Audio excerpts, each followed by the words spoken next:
So welcome to Holy Humor Halloween. As you can tell, it's going to look a little different today. And we are celebrating this wonderful All Hallows Eve. And a special shout out to my 30-year-old son today. Happy birthday, Jonathan! I am your MC, Elwood Blues, today, and you see my brother Jake in the audience. We have been called to Mother Superior, Reverend Marilyn's office. But first, I have to make a few announcements. To you beautiful people out there. We're going to start with a big, huge thanks to my brother Jake, also known as Rory, on the success of our garage sale, Out with the Old, that created more than $600. Woo! Thank you, everybody who helped set it up. He had wonderful volunteers. Thank you, everybody who came and purchased something, whether you needed it or not. Thank you for cleaning up afterwards. It was the first time since I've been here in nearly a year that I saw this incredible outpouring of volunteers who just showed up. What a beautiful heart here. Thank you. And I want to say a big thanks, you're going to hear it again from Karen in a few minutes, to everyone who helped us with the move. We had everybody from space planners, Luann, in our office. We had some hired guns come help us physically move on Friday. The Dee Dee did the bookstore that is now in our foyer. Big, huge thank you. That was her vision. That was her physically working it. She brought Gary here to help her. Everybody pitched in. Rob was painting my office Thursday night at 9 o'clock. So this is totally a God job. This is totally a community job. And I just want to say thank you for everyone supporting us in creating this incredible place that we call our Unity of Palm Harbor home. So thank you, thank you. I do want to announce today our prayer chaplain is Kimmin. Looks like a gypsy, if y'all see her over there, or a pirate. That's a pirate, it's a pirate. Those are only guidelines anyways. Those are only guidelines. Don't send Johnny Depp, or maybe send Johnny Depp. If you are online and you would like prayer support, I encourage you to go to our unityofpalmharbor.org. There is on our very homepage a spot for prayer support, and that comes directly to us, and we would help support you in prayer. Our daily word is not going to happen today because we have all these other activities going on. I do want to share A Course in Miracles every Wednesday morning at 10 o'clock here in the sanctuary. It was our most requested activity, and Confrelite leads this, Alicia Stevens leads this, long-term students, and everybody is having a great time with it. Whether you have a lot of experience or no experience, we invite you to come for that on Wednesdays. Miss Judith, where are you? If you'll raise your hand for everybody. Yes, Judith did our flower arrangement today. I don't think it's been asked for, and if it suits you and you would like to take it home, that is $40. See Fee in our now foyer bookstore. She can help make that happen. And I want to share that Thursday night we had a normal board meeting, and we have a lot of things to talk about that have to do with the growth and the love shared right here for people who are now with us and people who have come before us. So I'm welcoming to the stage our board president to come up and talk to us, Karen Miller. She's got an announcement for us.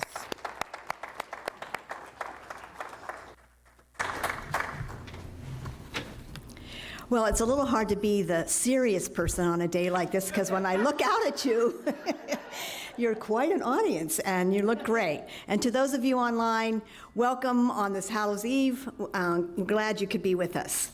So on behalf of the board, I was asked to make two announcements today. They are kind of lengthy, and I want you to listen closely. The first one, though, is one that is totally a joyous occasion for our congregation.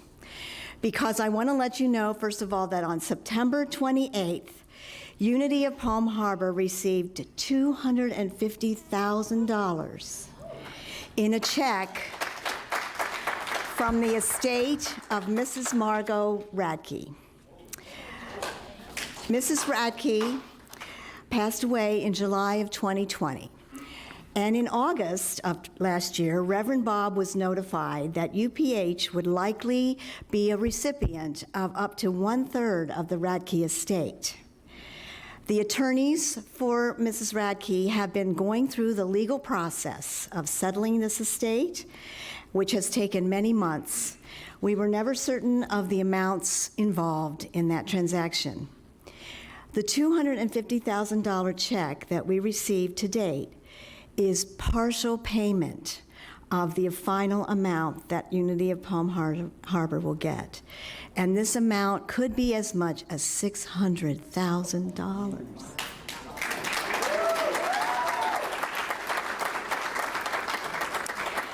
So the board doesn't know the final amount as yet, and we have not received more funds. However, when and if that happens, we will let you know right away. In the meantime, will we be celebrating this amazing first portion of this bequest. When Reverend Bob retired, he informed Reverend Tracey that Unity of Palm Harbor had been named, he thought, in the Radke estate. Typically, these kinds of gifts are cultivated over a long period of time, and no monies can be assumed or certain until all legal transactions are completed, and up till then, transactions are kept confidential, as you might expect. But any gift to the church in an amount like this, a large amount, is an amazing moment in its history. So we want to gratefully acknowledge the influence of Reverend Bob and any members who helped to make this bequest possible. I personally never met Margot Radke, but clearly she felt a strong connection, a spiritual connection to Unity of Palm Harbor. And if you knew her, Reverend Tracey would love to talk to you to learn more about her and her love of unity.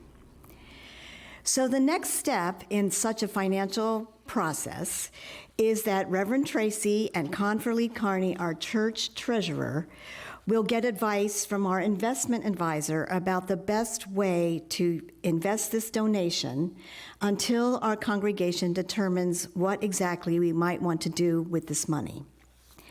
Please understand that our investment accounts are conservative investments. They are typical for not-for-profit organizations such as Unity of Palm Harbor, so we don't take big risks with that kind of money in the stock market and all of that. But we would also, in the history of our church, refer to our investment monies and our savings as our reserve funds or our savings funds. And in recent months, we have had to dip into those accounts to operate the church. The goal of any investment, and especially in this case, is to potentially grow this amount of money with minimum risk. In the coming months, we will plan opportunities for each member to give input on how to best use these funds in the future. This process is not going to be fast, and it could take months. We want to be very thoughtful in what we choose to do with these monies because they are so special and really once-in-a-lifetime opportunity for Unity of Palm Harbor. We want to enhance the mission of UPH and to safeguard the church's future for many years. Like many congregations, the COVID pandemic has given us some challenges.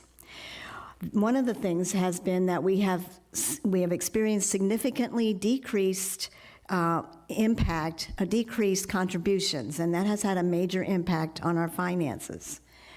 A few members have generously given more than their usual tithes to help us offset those revenue losses, and we are eternally appreciative of their generosity. But this new bequest will go a long way to support UPH through this challenging financial period. So that being said, I would like us all now to stand up and give a rousing cheer for our great gift from the Radke estate.